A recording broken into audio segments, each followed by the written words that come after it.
बीड सरपंच हत्येप्रकरणी खासदार बजरंग सोनावणेंनी बोलवली पत्रकार परिषद। हत्या प्रकरणामध्ये सोनावणे काही महत्त्वाचं वक्तव्य करण्याची शक्यता।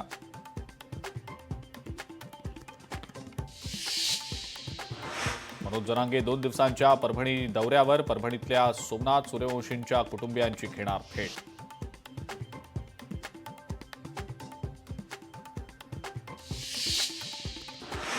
भंडारा जिल्ह्यामध्ये आधार कार्डसाठी नागरिकांची पायपीट। मेंढेगाव इथल्या केंद्रावर आधार कार्ड तयार होत नसल्यानं विद्यार्थ्यांसह नागरिकांची मोठी गैरसोय।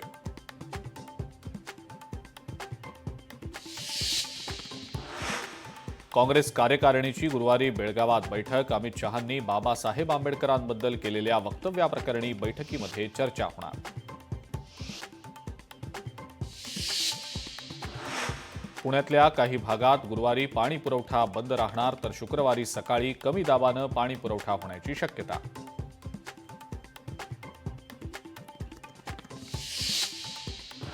मुंबईकरांचं पाणी महागणार। जल अभियंता विभागाकडून पाणीपट्टीत वाढ करण्याचा निर्णय।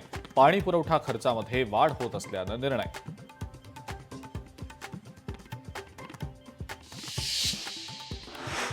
धारावी प्रकल्पातल्या घरांना 10 वर्ष मेंटेनन्स नाही। प्रकल्पातल्या रहिवाशांसाठी दिलासादायक निर्णय।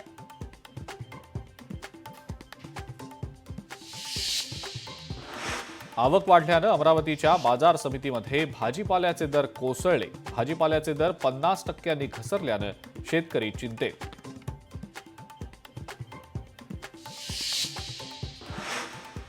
माहीम फनफेअर विरुद्ध पोलिसांची नोटीस कोर्टानं केली रद्द।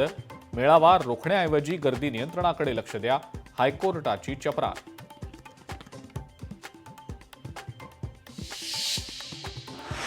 उपमुख्यमंत्री एकनाथ शिंदेंकडून विनोद कांबळीला मदतीचा हात। शिंदेंकडनं कांबळीच्या उपचारासाठी 5 लाख रुपयांची मदत।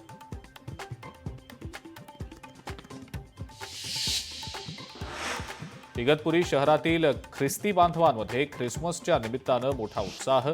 ब्रिटिशकालीन सेक्रेड हार्ट चर्चसह इतर चर्चना आकर्षक अशी विद्युत रोषणाई।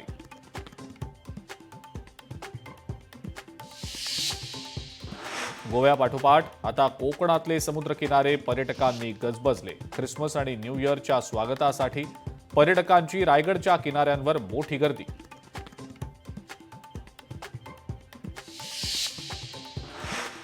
उत्तर भारतात तापमान उणे 4 ते 5 अंशांच्या खाली। उत्तर भारतात आठवडाभर तीव्र बर्फवृष्टीचा इशारा।